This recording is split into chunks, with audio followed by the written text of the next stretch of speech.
Айданас Балароге. Вперед к победе. Традиционный девиз перед выступлением. На сцене в Ялте крымско-татарский ансамбль «Несиль».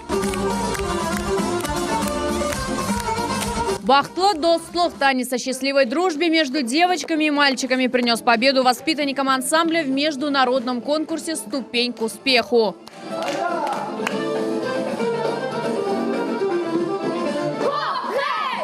Приглашение на конкурс пришло неожиданно, рассказывает руководитель ансамбля, сразу после новогодних праздников. Тогда и начали подготовку. Мы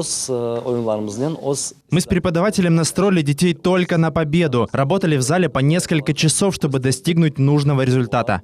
Усиленные тренировки дают свои плоды. Несиль занимает не только первые места, но и получает гран-при фестиваля. Конкурс отлично прошел.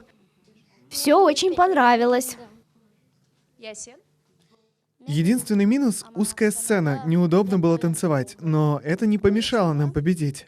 «Ступень к успеху» – международный многожанровый фестиваль, где ежегодно участвуют сотни человек. Крымский ансамбль подготовил 4 танцевальных номера, которые не оставили равнодушными жюри. Сейчас крымско-татарский «Несиль» ставит перед собой новые цели.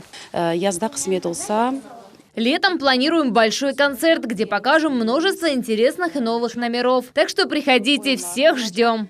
Каждая такая яркая победа ансамбля возрождает крымско-татарскую культуру и выводит ее на новый, более масштабный уровень. Эльмас Аблакимова, Дмитрий Низовой, телеканал «Миллет».